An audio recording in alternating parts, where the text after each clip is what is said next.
राम मंदिर चंदा चोरी प्रकरण पूरे देश में उबाल ला चुका है। लेकिन कहीं न कहीं उत्तर प्रदेश की सरकार इस मामले को 360 डिग्री पर पूरी तरह से घुमाने की प्रयास कर रही है। नमस्कार दोस्तों, मैं कुमार संध्या स्वागत करता हूं आपका देश की बात पर। देश की बात जहां करते हैं हम मुद्दे की बात आपके साथ, और मुद्दा वही कायम है कि राम मंदिर चंदा चोरी प्रकरण।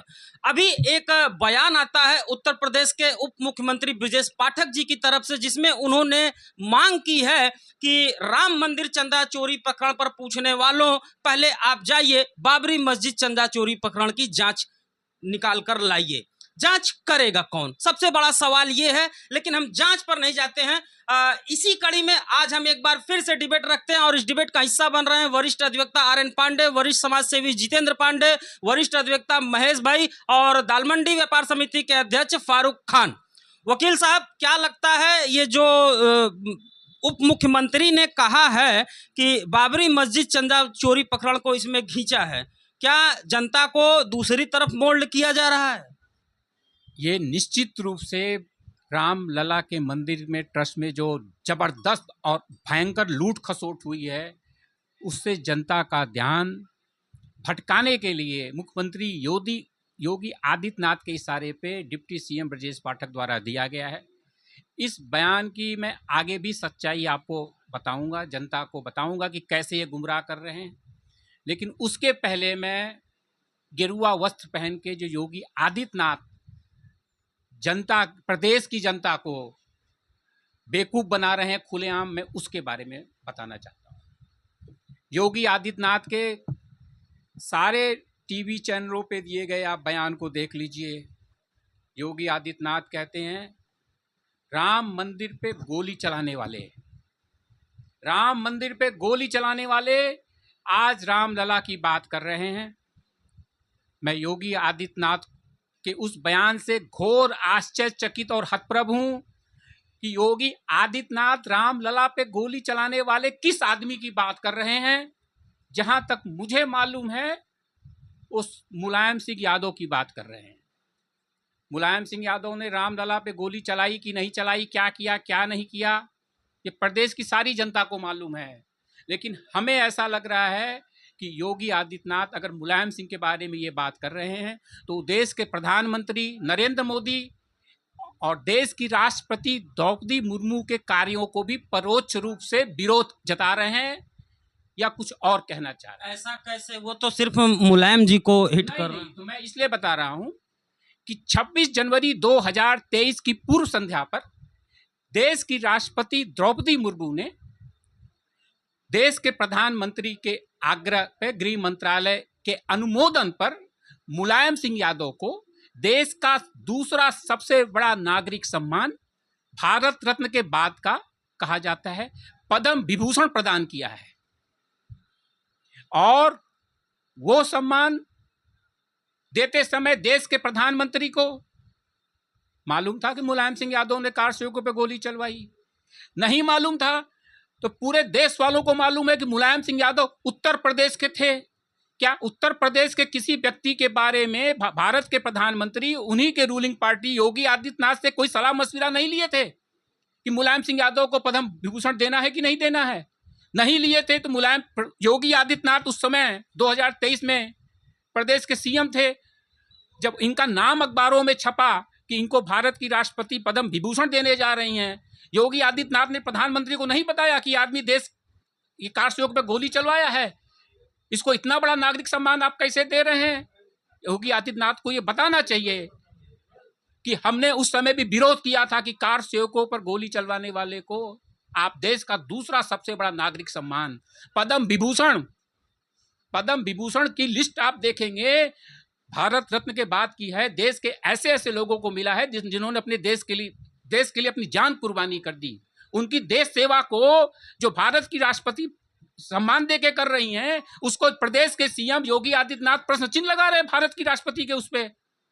जनता को यह बताएं कि पद्म विभूषण मुलायम सिंह यादव, कार सेवकों पर गोली चलवाने वाले को नरेंद्र मोदी ने जो पद्म विभूषण दिया है, मैं उससे एग्री नहीं करता। दूसरी चीज, मुलायम सिंह यादव के सचिव थे उस समय नृपेंद्र मिश्रा। क्या प्रदेश में आईएएस अधिकारियों का देश में टोटा पड़ा है कि नृपेंद्र मिश्रा से बड़ा कोई आईएएस नहीं, आपने उनको रामलला का चीफ बनाया कि नहीं बनाया? गोली तो उस समय चली होगी तो नृपेंद्र मिश्रा भी ने भी कुछ भूमिका निभाई, ब्यूरोक्रेट्स वो थे उस समय। देश के साधु संत नृपेंद्र मिश्रा को रामलला में देख के वैसे ही भड़क जाते हैं जैसे लाल कपड़े को देख के सांड भड़क जाता है, लेकिन उनकी मजबूरी। लेकिन अब उस साधु संतों राम भक्तों के कलेजे पे बड़ा सा पहाड़ रखा हुआ है, जिसको हटाने का इंतजार वो फरवरी 2027 का कर रहे हैं। मैं आपको बता दूं, इन्होंने रामलला की इतनी सेवा करी कि रामलला का घोटाला उजागर हुए बिना फैजाबाद की जनता ने अखिलेश को अपना सांसद चुना, सपा समाजवादी पार्टी, इनको दुत्कार दिया। जरूर इन्होंने कुछ ऐसा काम किया होगा। फैजाबाद की देवतुल जनता है, काशी मथुरा ये करते हैं, तो काशी मथुरा अयोध्या की जनता, ये पुरियों की जनता, हमको लगता है अयोध्या की जनता देवतुल है रामलला के दरबार में जो रहती है। अयोध्या से भी सपा जीती, वो जनता ने इनको नकारा। सपा जीती तो जब जनता को लगा कि इनसे अच्छी सपा है। और आज अगर सारे जगह रामलला की शिकायत हो रही थी कि राम घोटाला, कोई नहीं सुन रहा था, सबके कान में तेल पड़ा था। अखिलेश यादव ने अगर इस मैटर पे संज्ञान न लिया होता, अखिलेश यादव तक मैटर पहुंच जाने पर यह मामला उभरा है। प्रदेश की एक एक जनता को इसकी सच्चाई मालूम है, इनके पास भी जा रही थी, सब कुछ मालूम था। आज तक ये आंख मूंद के बैठे थे। इनको अधिकार क्या योगी आदित्यनाथ को कि रामलला पे गोली चलवाने वाले? अरे पहले नृपेंद्र मिश्रा को हटाओ। किस मजबूरी में नृपेंद्र मिश्रा को ढो रहे हो? शुरुआत से जो रजिस्ट्री हो रही है, 12 लाख की जमीन 20 करोड़ में ले रहे हैं। एक योगी आदित्यनाथ उस पर एक बार भी नहीं बोल रहे हैं। ब्रजेश पाठक कोई एक बार भी नहीं बोल रहा है कि 12 लाख की जमीन उसी दिन करोड़ों में नहीं खेती बेची गई। क्यों नहीं बोल रहे हैं? इनके मुंह पे क्यों ताला लगा है? अरे इतनी पूरी जनता को इतना बड़ा पागल समझ रखा है आपने। हमें तो आपके बयान पे आश्चर्य हो रहा है कि आप गेरुआ वस्त्र पहन के ये बोल रहे हैं। प्रदेश में एक योगी आदित्यनाथ है जो गेरुआ वस्त्र पहन के ये बोला, बाकी सारे लोग सैंपल वैसे बोल रहे हैं। लेकिन जनता तो ये मानती है कि सिंपल गिरस वाला तो झूठ बोल सकता है, गेरुआ वस्त्र पहनने वाला शायद झूठ नहीं बोलेगा। लेकिन उनके बयान पे सुन के पूरा का पूरा झूठ। मुलायम सिंह यादव के बारे में आप बोल दिया, आपने बाबरी मस्जिद बोलवा लिया। बाबरी मस्जिद को किस न्यायालय ने बोला बाबरी मस्जिद में घोटाला हुआ? रामलला के मंदिर में कुछ होता है तो आप कहते हैं जब अदालत की कार्रवाई आएगी। बाबरी मस्जिद में क्या किसी अदालत ने आपको रिपोर्ट दे दी कि बाबरी मस्जिद में कोई घोटाला हुआ? तो आपने कोई जांच करवाई? वो जांच कौन करवाएगा? वो जांच कौन करवाएगा? आम आदमी पार्टी के संजय सिंह आदेश देंगे जांच करने का, सैटी गठित करने का। जनता के साथ कैसा मजाक, आप घृणित मजाक कर रहे हैं। रामलला के मंदिर के घोटाले से कितना ध्यान भटकाएंगे? फरवरी 2027 में जनता आपका ध्यान अच्छे से भटका देगी और तब आपके हाथ में सिवाय रोने के कुछ नहीं रहेगा। नंबर 1। नंबर 2, प्रदेश के सीएम को पूरे देश विदेश में बुलडोजर बाबा कहा जाता है। क्यों कहा जाता है? कि ये इनका बुलडोजर बिना किसी अदालती आदेश के, बिना अदालत में कोई साक्ष्य सबूत का फैसला हुए बिना ही, मात्र नाम आ जाने पर या एफआईआर दर्ज हो जाने से ही आज तक इन्होंने कई अपराधियों के घर मकान सब पे बुलडोजर चला दिया। ये रिकॉर्ड पे है। और उन सारे अपराधियों का अपराध जिसके घर इन्होंने बुलडोजर चलाया है वो राई बराबर है रामलला के पहाड़ बराबर घोटाले के बन, अगर उससे तुलना की जाए। लेकिन वहां आप कह रहे हैं कि नहीं मैं बुलडोजर नहीं चला सकता, जांच आने दीजिए। ये क्या ड्रामा आप कर रहे हैं योगी आदित्यनाथ जी? आपने आज तक जितना भी एक भी बुलडोजर अदालत के आदेश के बाद चलाया हो वो जनता को बता दीजिए कि जैसे सब मामलों में बुलडोजर चलाए वैसे रामलला का क्यों नहीं चलाएंगे। जनता आपके गिरुआ वस्त्र पे आपके यकीन करती है। चंपत राय को छोड़ दीजिए, चंपत राय का तो पाप अब उजागर हो गया। लेकिन आज भी चंपत राय के घर न बुलडोजर चला, न चंपत राय जेल भेजे गए। हमें लगता है कि भाजपा ने कोई खास योग्यता देखकर, विश्व हिंदू परिषद ने कोई खास योग्यता चंपत राय की देखकर इनको रामलला के ट्रस्ट का महासचिव बनाया था, ताकि ये रामलला की वैसी ही सेवा करे जैसी कोई और नहीं कर सकता। मैं इशारों में जनता को बता रहा हूं। और चंपत राय का इस्तीफा हो गया है। हम भाजपा से कहना चाहते हैं कि 27 में उत्तर प्रदेश में विधानसभा का चुनाव है। चंपत राय को भी एक सीट देके चंपत राय को भी अब चुनाव लड़वा दिया जाए। हमारी तो ये मांग है कि चंपत राय के नेतृत्व में योगी आदित्यनाथ को हटाकर चंपत राय को प्रदेश का सीएम कैंडिडेट प्रपोज करके भाजपा चुनाव लड़ ले। लेकिन अगर वो भाजपा ऐसा नहीं करती है तो प्रदेश में किसी भी सीट से चंपत राय को खड़ा कर दे, चाहे अयोध्या की सीट से ही खड़ा कर दे। अयोध्या तो अब नहीं खड़ा करेंगे क्योंकि उनका सांसद पहले ही वहां लौट चुका है, जनता ने उसको लौटा दिया है। तो और किसी सीट से खड़ा करके जनता की अदालत से चंपत राय को क्लीन चिट दिलाएं, तब हम जाने कि चंपत राय के कारनामे जनता ने माफ किए कि नहीं, और जनता की नजर में चंपत राय चोर है कि नहीं। सवाल बहुत बड़ा है कि जनता की राय में चंपत राय चोर हैं या नहीं। जितेंद्र पांडे जी, एक सवाल मुंह बाए खड़ा हुआ है कि सन 92 में राम भक्तों पर गोली चलती है, इल्जाम लगता है तत्कालीन मुख्यमंत्री मुलायम सिंह यादव पर, लेकिन उस समय ब्यूरोक्रेट्स थे नृपेंद्र मिश्रा, तो जाहिर सी बात है कि इनकी भी बहुत बड़ी भूमिका रही होगी उस गोलीकांड में। आज की अगर हम बात करें तो बदलते परिदृश्य में वही नृपेंद्र मिश्रा अब उसी राम मंदिर के शीर्ष पर जाकर बैठ गए हैं, और कहीं न कहीं जो साधु संत का वर्ग है बड़ा मर्माहत है। आप एक समाज सेवी हैं, कैसे देखते हैं कि जिसके आदेश पे गोली चली आज वही जाके राम मंदिर को अब संभाल रहा है? यही तो नहीं होना चाहिए, जिसके आदेश पर गोली चली और वही आज राम मंदिर का पूरा कारभार दिखवा रहा है।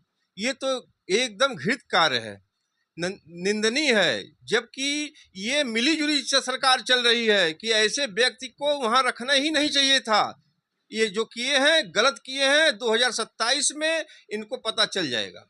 2027 में पता चल जाएगा। महेश जी, आप कैसे देखते हैं उस समय के ब्यूरोक्रेट्स? जाहिर सी बात है कि गोली इनकी आदेश पे ही चली होगी, मुख्यमंत्री ने नहीं कहा होगा। ये फ्रंट पे ये संभाल रहे थे, ये चाहते तो न भी चलती। उसी व्यक्ति को आज उत्तर प्रदेश की योगी सरकार की तरफ से जो है नियुक्त कर दिया गया राम मंदिर के शीर्ष पर। कैसे देखते हैं इस चीज को? केवल 120 करोड़ जनता और सनातनियों को केवल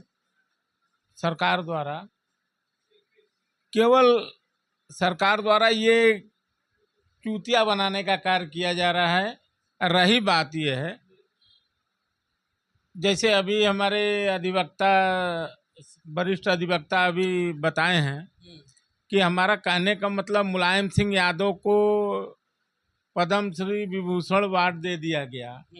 जब हमारा कहने का मतलब है, जब मुलायम सिंह यादव ने कारसेवकों पर गोली चलवाई, साधु महात्माओं पर गोली चलवाई, तो हमारी यूपी सरकार कहाँ थी?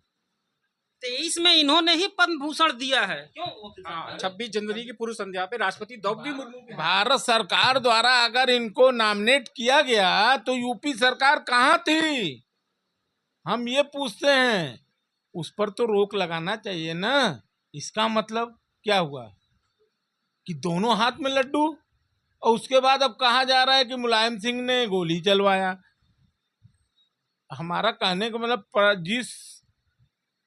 जिस नेता को पद्म विभूषण अवार्ड दे दिया गया, हमारा कहने का मतलब अब तो सर्वश्रेष्ठ नागरिक में गिनती होती है। अब कहाँ उसको गोली चलवाने इसमें जोड़ा जा रहा है? इसका मतलब 120 करोड़ जनता और सनातनियों को केवल गुमराह किया जा रहा है गवर्नमेंट द्वारा। बकौल महेश भाई, 120 करोड़ की जनता को गुमराह किया जा रहा है। फारूक खान से एक सवाल लेंगे। सवाल बड़ा ज्वलंत है कि फारूक भाई, मामला चल रहा है, देश उबल रहा है राम मंदिर चंदा चोरी प्रकरण पे, लेकिन अचानक से उत्तर प्रदेश के मुख्यमंत्री इस मामले को घुमा कर लाते हैं बाबरी मस्जिद चंदा चोरी की तरफ से। एक बयान आपने जरूर सुना होगा। राम मंदिर चंदा चोरी में बाबरी मस्जिद के एंट्री को कैसे देखते हैं आप? देखिए, बाबरी मस्जिद का मुद्दा ला के इन्होंने जनता को गुमराह किया। पहला सवाल ये उठता है कि अगर मान लीजिए कि उसके अंदर भी अगर चंदा चोरी हुई है तो SIT गठित करते हैं, उसकी जांच करते हैं, तो जनता के सामने लाते हैं। कौन करेगा SIT गठित? भाई, जो मेरी सरकार है। अगर मान लीजिए उन्होंने ये सवाल रखा है, मान लीजिए उप मुख्यमंत्री ने बात रखी है, तो पहले तो जांच तो कराते हैं।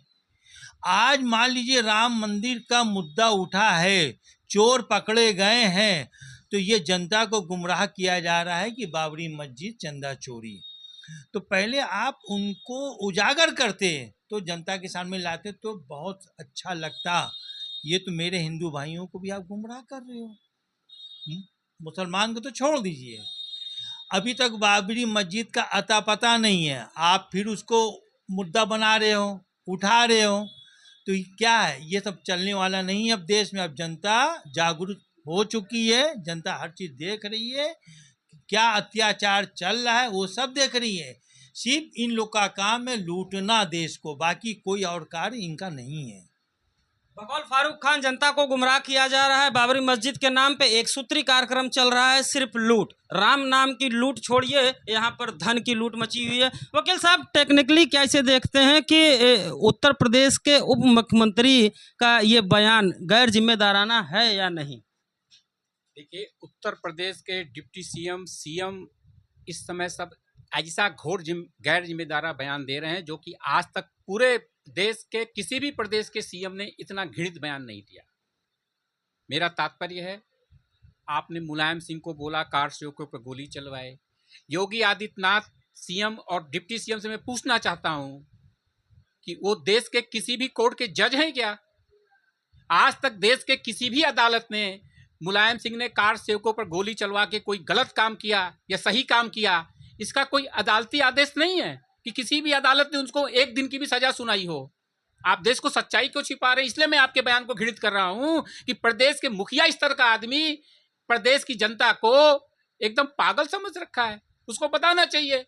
नहीं है तो आप एफआईआर दर्ज करिए। मुलायम सिंह ने कार सेवकों पर गोली चलवाई थी। आप जब सरकार में आए 14 से लेकर 26 तक योगी आदित्यनाथ को अब पता चला, सो रहे थे, कोर्ट में आप ले जाते। आप कोई जज है नहीं। मुलायम सिंह ने गोली चलवाई, सही किया गलत किया, किसी भी राजनीति, फिर तो आपको भी लोग गलत कह सकते हैं। कोई छोटी मोटी पार्टी का आदमी, योगी आदित्यनाथ ने ये लूट मचाई, ये किया, सबको ऐसी छूट नहीं है। और आप जनता को बेवकूफ बना रहे हैं। मुलायम सिंह ने अगर कोई भी गलत काम किया होता तो देश की किसी भी अदालत ने उन्हें कोई ना कोई छोटी से छोटी या बड़ी से बड़ी सजा दी होती। और अदालत छोड़ दीजिए, आपने उनको पद्म विभूषण दे के सम्मानित किया है। और इसका मतलब कि देश के प्रधानमंत्री ने मुलायम सिंह यादव की सेवा को सराहनीय और पुरस्कार योग्य माना। लेकिन इनका तो सबके बाहर है कि मोदी को ये नीचा दिखाना चाहते हैं, और मोदी को नीचा दिखाने का कोई मौका योगी सरकार नहीं छोड़ती है। सच्चाई है, मैं सच बोलूंगा, हमें अपनी जान की परवाह नहीं है। रामलला का आप गला घोट रहे हैं, इसलिए मुझे बोलना, आज आप तक सबका गला घोट रहे थे योगी, मैं नहीं बोल रहा था।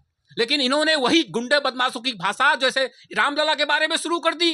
कोई भी राम भक्त चुप नहीं बैठेगा इसमें, मैं तो एकदम नहीं चुप बैठूंगा। और आपने वही भाषा रामलला के लिए इस्तेमाल कर दी। रामलला के लिए आप रामलला का भी मौका नहीं छोड़े मोदी का विरोध करने के लिए। शर्म आनी चाहिए प्रदेश के योगी आदित्यनाथ को, गेरुआ वस्त्र पहनते हुए और गेरुआ वस्त्र पहन के इतना कोरा झूठ बोलते हुए। इतना कोरा झूठ तो चोर बदमाश भी नहीं बोलते जो योगी आदित्यनाथ बोल रहे हैं। मुलायम सिंह यादव के बारे में बोल रहे हैं, शर्म आनी चाहिए। फरवरी 2027 का इंतजार कर लें योगी आदित्यनाथ। मुलायम सिंह यादव के भक्त योगी आदित्यनाथ को करारा जवाब दे देंगे, करारा जवाब दे देंगे।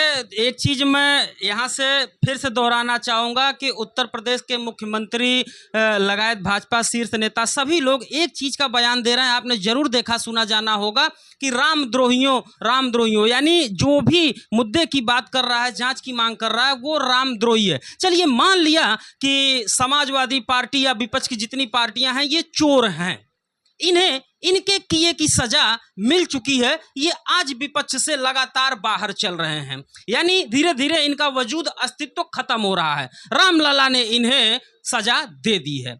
लेकिन अब आपको जब वहां पर बैठाया गया था तो जिम्मेदारी आपकी होनी चाहिए थी, आपको पद प्रतिष्ठा सम्मान दिया गया था, तो जवाबदेही भी अब आपकी होनी चाहिए थी। हमेशा ये लोग कहते हैं कि रामद्रोहियों से सवाल न करिए, उनकी बातों पर ध्यान न दीजिए, इस तरह की बातें आती हैं। भगवान ने उन्हें सजा दे दी, वो बाहर चल रहे हैं, खत्म है वो मौके पे। अब आप बैठे थे तो आपकी जिम्मेदारी होनी चाहिए थी ना। कैसे आपके बैठे रहते हुए वहां पर चोरी लगातार होती रही, जवाबदेही है या नहीं?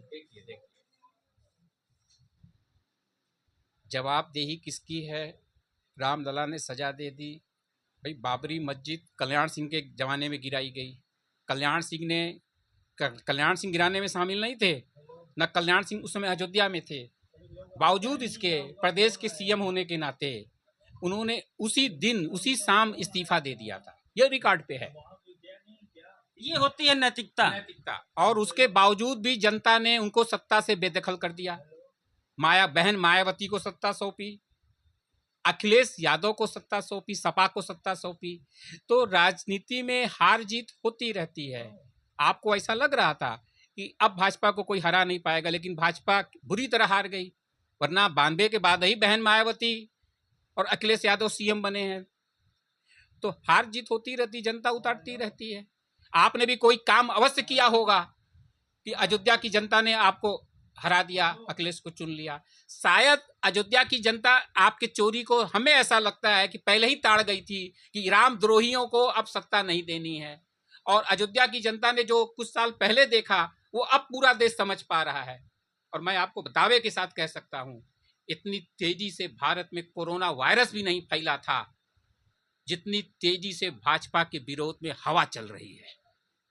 कोरोना वायरस भी इतनी तेजी से नहीं फैला था और इतनी तेजी से लोग भाजपा सरकार को कोस रहे हैं, अपने भाजपा सरकार को दिए गए वोट के फैसलों से पश्चाताप कर रहे हैं, मंदिरों में जाके माथा पीट के प्रायश्चित कर रहे हैं। मैं तो आए दिन लोगों को देखता हूं कि राम से अपनी क्षमा मांग रहे हैं कि राम फरवरी 2027 का इंतजार करने दीजिए। और ये इनके जो करतूत हैं, ये जनता को लाख गुमराह कर लें, जनता गुमराह नहीं होगी। कोरोना वायरस की तरह जनता के मन में रामद्रोही छा चुके हैं और जनता आपको फरवरी 2027 में अपना फैसला कोरोना वैक्सीन की तरह दिखा देगी कि अब 5 साल के लिए उत्तर प्रदेश सरकार को जनता ऐसा वैक्सीन लगा के देगी कि अब ये रामद्रोही वाला जो कोरोना वायरस है, ये रामलला से लेके अब नहीं फैलने पाएगा। कहीं न कहीं वकील साहब का मानना है कि राम भक्तों का आक्रोश कोरोना वायरस से भी तेज पूरे देश प्रदेश में फैल रहा है। जितेंद्र जी, आप समाज सेवी हैं, सिर्फ एक लाइन में ये बताइएगा कि आज जो घटना हुई है, विपक्ष को उसका जवाब दंड मिल चुका, वो हट चुका है, बराबर लगातार मुख्यमंत्री की तरफ से बयान आते रहते हैं। क्या ये नहीं सही होता कि जब आप वहां बैठे थे तो जिम्मेदारी आपकी थी, जनता ने भरोसा करके आपको सर्वस्व सौंप दिया था, फिर भी लगातार वहां इस तरह के वाकया होते रहे, क्या सरकार की जिम्मेदारी नहीं थी? ये पूरी जिम्मेदारी सरकार की ही थी। जब सरकार वहाँ जिम्मेदारी था, जब बैठे थे, तो इनको कार्रवाई करना चाहिए। ऐसा क्यों हुआ चंदा चोरी? और चंदा चोरी हुआ तो क्यों अभी तक बुलडोजर नहीं चला? बुलडोजर चलना चाहिए, उनके ऊपर कार्रवाई होना चाहिए। कि सिर्फ एफआईआर हो जाने से सेवा समाप्त हो जाएगा? जांच चल रही है, जांच कब तक चलेगी? आज से तो चोरी हो नहीं रही है। ये राम भक्तों के लिए समझ लीजिए बहुत बड़ा गलत कदम उठाया गया है। इन्होंने कहा कि आज से चोरी नहीं हो रही है। थोड़ा सा हम याद दिलाएंगे कि इसके पहले भी चंपत राय का नाम आया था जमीन विवाद प्रकरण में, जो है तुरंत के खरीदो तुरंत बेचो करोड़ों कमाओ। उसी समय क्यों नहीं जांच कर ली गई? क्यों ये जो है पद पर बैठे रह गए? पहला सवाल है। और इसी में थोड़ा सा एक और हम जोड़ देंगे कि जिस ब्यूरोक्रेट्स ने 92 में राम भक्तों पर गोली चलवाई थी, आज वो राम मंदिर में शीर्ष पर काबिज हो गए, निपेंद्र मिश्रा। हम एक चीज कहना चाहते हैं आपके चैनल के माध्यम से। हमारा कहने का मतलब है, जो एसआईटी गठित हुई थी, जब जमीन खरीद फरोख्त का कार्य हो रहा था, तो जमीन 21 लाख की जमीन तुरंत 2 घंटे में 10 करोड़ की बेची गई। तब तक एसआईटी क्या की? कुछ नहीं, सब लिपापोती हो गया, सब खत्म हो गया मामला। अब चंदा चोरी आ गया। अब वही आदमी आज भी बैठा है, चंदा चोर चंपत राय। बेहतर तो होता कि उसी समय इनको हटा। रही बात, ये देखिए, ये कितनी बड़ी बात है। गोबर से 10 लाख मिल रहा है, घर से 5 लाख मिल रहा है, अभी तक 2 करोड़ रुपया प्राप्त हो गया। अभी भी क्लीन चिट देने के मूड में सरकार बैठी है ना। तो अभी तो चंपत राय के खिलाफ एफआईआर हुआ। मेन मछली एसआईटी उस समय भी गठित हुई थी जमीन फरोख्त में, अभी तक कुछ नहीं हो गया, लिपापोती हो गई। अब सेकंड एसआईटी गठित हुई है, इसमें भी मेन मछली जो है उन सबों के ऊपर एकदम क्लीन चिट दिया जा रहा है कि अभी जांच चल रही है। जो छोटी मछली है वो तो आई गए हैं घेरे में। और रही बात एफआईआर तो तुरंत कमेटी द्वारा ही करानी चाहिए थी। लेकिन ये 5 तारीख की जो घटना हुई, जो 5 लाख रुपया बरामद हुआ, इनके द्वारा, चंपत राय जी के द्वारा भेज के 5 लाख रुपया जो बरामद हुआ, इसका मतलब चोरी सबको पता था, चोरी में सब लोग लुप्त था। लेकिन बात को दबाना चाहे, लेकिन बात दब नहीं पाई। क्यों नहीं दब पाई? 120 करोड़ जो जनता है हमारे सनातनियों का, वो पैसा है, वो कोई पचा नहीं सकता। मैं कहता हूँ कि उस चंदे को कोई पचा नहीं सकता है। वो तो सामने आएगा ही, लेकिन क्लीन चिट देने वालों को मैं ये बोलता हूँ कि क्लीन चिट अब किस बात पर देना है भाई? जब सामने सब आ गया, चंदा बरामद हो गया, बरामद हो रहा है, सब बरामद हो, उसके बाद भी क्लीन चिट देने की क्या मतलब है? और रही बात को घुमाया जा रहा है। बात हो रहा है चंदा चोरी की, बात हो रहा है चंदा चोरी की। अब कहा क्या जा रहा है कि मुलायम सिंह यादव ने गोली चलाई, ये तो इसका मतलब डाइवर्ट करना हो गया ना। अरे भाई, मुलायम सिंह ने गोली चलवाई, वही मुलायम सिंह को गवर्नमेंट ने ही पद्म विभूषण अवार्ड देता है। ये क्या मतलब है भाई? हमें नहीं समझ में आ रहा है। दो मुही बात करने का क्या मतलब है, ये नहीं समझ। या तो 120 करोड़ जनता हमारे सनातनी भाई चूतिया है, या तो गवर्नमेंट। हमको तो यही लगता है, या केवल गुमराह किया जा रहा है हमारे जनता को। बकौल अधिवक्ता महेश भाई, जनता को गुमराह किया जा रहा है। फारूक भाई, एक सवाल हम आपसे जानना चाहेंगे कि सन 92 में राम भक्तों पर गोली चलवाई जाती है, आरोप लगता है तत्कालीन मुख्यमंत्री मुलायम सिंह यादव पर, लेकिन हमने जब जांच की पता चला कि उस समय ब्यूरोक्रेट्स थे, शीर्ष पर थे नृपेंद्र मिश्रा, तो जाहिर सी बात है कि इनकी भी भूमिका कुछ न कुछ रही होगी। आज नृपेंद्र मिश्रा अब राम मंदिर में शीर्ष पर आकर बैठे हैं, यानी जिसने सन 92 में राम भक्तों पर गोली चलवाई थी, आज वही राम मंदिर में शीर्ष पर आकर बैठा है। और कहीं न कहीं एक समाज बड़ा अपने आप को उद्वेलित, दुखी महसूस कर रहा है। कैसे देखते हैं, क्या देश में आईएएस की कमी थी जो नृपेंद्र मिश्रा को ही वहां लाया गया, या फिर चीजों को समेटने के लिए नृपेंद्र मिश्रा को लाया गया है? देखिए, सवाल सबसे बड़ा ये उठता है कि जब ये आदमी को उसमें लिप्त थे तो इनको शीर्ष में रखा क्यों गया? लोग नाराज हैं। लोग नाराज भी हैं। और चंपत राय जब इससे पहले जमीन के मैटर में भी जब लिप्त थे, सारी जानकारी के बावजूद अब तक इनको रखा क्यों गया? तो सवाल ये उठता है कि ये जनता को बेवकूफ़ बना के ही क्या मतलब कि लूट खसोट करते रहेंगे और सरकार अपना पल्ला झाड़ रही है? तो ऐसा नहीं है। सरकार भी इसमें पूरी तरह जिम्मेदार है। सरकार भी पूरी तरह जिम्मेदार है। फाइनल क्लोजर लेंगे वरिष्ठ अधिवक्ता RN पांडे से। सरकार पूरी तरह जिम्मेदार है। फाइनल क्लोजर सर प्रोग्राम का। आपने इतनी बात करी नृपेंद्र मिश्रा की, हमने भी इस बात का बहुत एनालिसिस किया और बहुत लोगों से पूछा, तो ये चीज़ सामने आई जो कि आज मैं जनता के सामने प्रकट कर रहा हूँ कि भाजपा का रामलला से कोई लेना देना नहीं था, रामलला को यूज करना था। और इसलिए किसी भी राम भक्त को जो रामलला से जरा भी वास्ता सरोकार रखा हो, उसको इन्होंने रखा ही नहीं।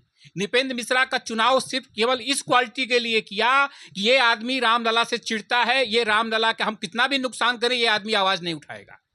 दूसरा कोई आईएएस होता तो शायद रामलला का भक्त न निकल जाए, इनकी आवाज को कहीं डिस्क्लोज न कर दे। पहली क्वालिटी नृपेंद्र मिश्रा ने उन्होंने ये देखी, वही क्वालिटी के आधार पे चंपत राय का चुनाव लगा और चंपत राय ने बोला कि मैं इतना चपत लगा दूंगा रामलला को जो कि आज तक कोई किसी मंदिर में लगाया नहीं होगा, और पहले रजिस्ट्री से ही रामलला को चपत लगाना शुरू करूंगा और 20 लाख की रजिस्ट्री उसी दिन में 2 करोड़ 22 करोड़ में कराऊंगा और ऊपर तक पैसा पहुंचाऊंगा। इसलिए आज तक लगे सारे लोग चिल्लाने रह गए।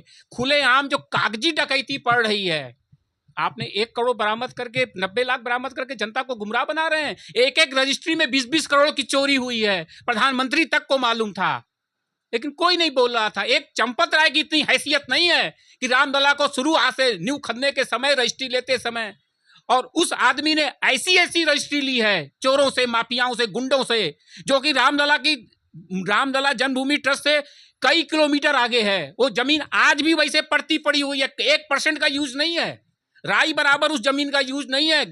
भेड़ें और बकरियां वहां पे चारा चर रही हैं। इतनी बेशकीमती जमीन लेने की क्या जरूरत थी? आज उसको बेच दोगे, औकात पता चल जाएगी।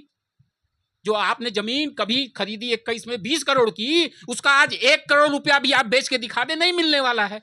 अगर आपने उस प्रॉपर्टी का इन्वेस्टमेंट में किया तो 5 साल में 20 करोड़ की जमीन 30 करोड़ 40 करोड़ की बिकनी चाहिए ना।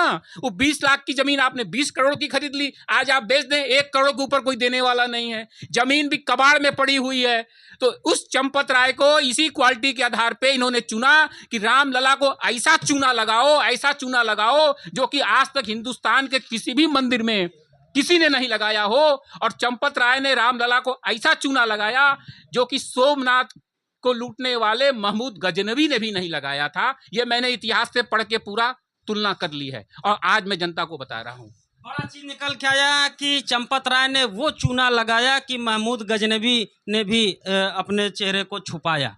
यानी लूट कितनी बड़ी हो सकती है आप इसका अंदाजा लगाते रहिए। हम आपके लिए ऐसी ही ताबड़तोड़ सीरीज बनाकर लाते रहेंगे, लेकिन सहयोग आपका जरूर चाहिए होगा। क्योंकि आखिरी में चलते चलते एक बात कहना चाहूँगा कि हर नदी की धार से ठंडी हवा आती तो है, हर नदी की धार से ठंडी हवा आती तो है। छोटी ही सही मेरी नाव, यानी मेरा छोटा सा ही चैनल है, छोटी ही सही मेरी नाव, लेकिन बड़े बड़े पहाड़ों से टकराती तो है। इशारे को आप समझ रहे होंगे। बहुत छोटा हूं, बहुत बड़ी लड़ाई को हाथ में ले लिया हूं। मदद देश के जनता की है। वीडियो जितनी दूर तक जाएगी उतनी ही ताकत मेरी बढ़ती चली जाएगी। मिलते हैं इसी मामले की किसी और धमाकेदार अपडेट के साथ। तब तक के लिए जय हिंद, जय भारत, नमस्कार। अपना बहुत ध्यान रखिएगा।